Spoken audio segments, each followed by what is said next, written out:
পাকিস্তানের একজন ডক্টর সাইদ, তিনি নতুন করে ক্যান্সারের উপরে গবেষণা করেছেন এবং এটা পত্রিকায় লেখা হয়েছে।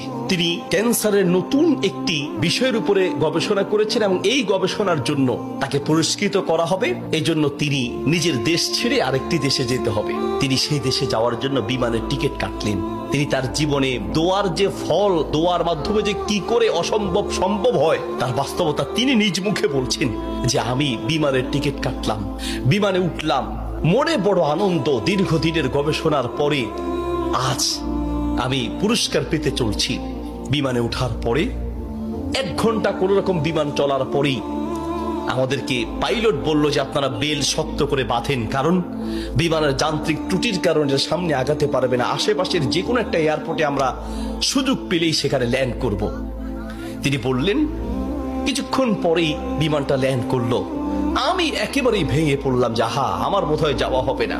বিমান ল্যান্ড করার পর জিজ্ঞেস করলাম এটা কি যাবে? বলছে যে ত্রুটি, এটা আজকে যাবে না। তাড়াতাড়ি বলছেন যে আমি সেই বিমান বন্দরে বিমান থেকে নেমে চলে গেলাম ইমিগ্রেশন কাউন্টারে, গিয়ে বললাম যে আমি তো ওই জায়গায় যেতে চাই, পরবর্তী বিমান কখন? বলছে পরবর্তী বিমান কমপক্ষে 16 ঘন্টা পরে, আর এই বিমান যাওয়া সম্ভব নয়।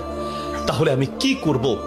বলছে আপনি একটা কাজ করেন, যতদূর এসেছেন 3 থেকে 4 ঘন্টার মধ্যে আপনি পৌঁছাতে পারবেন যদি দ্রুত একটা প্রাইভেট কার নিতে পারেন। বলছে আমি তাড়াতাড়ি সেখান থেকে বের হয়ে ব্যাগটা হাতে নিয়ে দৌড়াতে দৌড়াতে এয়ারপোর্টের বাহিরে গিয়ে এক প্রাইভেট কার ঠিক করলাম। প্রাইভেট কার ওলাকে বললাম ভাই যত দ্রুত পারেন আগাতে থাকেন, টাকা নিয়ে টেনশন নাই, কারণ পুরস্কার তো বিশাল পুরস্কার, আপনি আগাতে থাকেন। প্রাইভেট কার ড্রাইভার গাড়ি চালাচ্ছে তো চালাচ্ছে। তিনি বলেন মোটামুটি কিছুক্ষণ যাওয়ার পরে হঠাৎ বিশাল তুফান শুরু হলো। প্রচন্ড তুফান দেখে ড্রাইভার বলছে ভাই সামনে যাওয়া সম্ভব নয়। বলছে চেষ্টা করেন। বলছে দেখছেন কি অবস্থা, রাস্তাঘাট সব গাছ বালা ভেঙে রাস্তায় পড়ে আছে। যখন তুফান আরো প্রচন্ড বাড়তে লাগলো আমি অবশেষে নিরাশ হয়ে বললাম যে জীবন বাঁচানো দরকার, পুরস্কার দিয়ে কি হবে, নিজেই যদি মরে যাই থাক, পুরস্কার চিন্তা নাই, সামনে যাওয়ার দরকার নেই।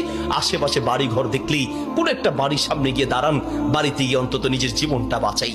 একটা ঘর দেখতে পেলেন, ড্রাইভার সেই ঘরের সামনে গিয়ে দাঁড়ালেন, দরজায় নক করলেন। একজন বুড়ো মহিলা বের হয়ে দরজা খুললেন। বলছে বুড়িমা আমরা মেহমান বিপদ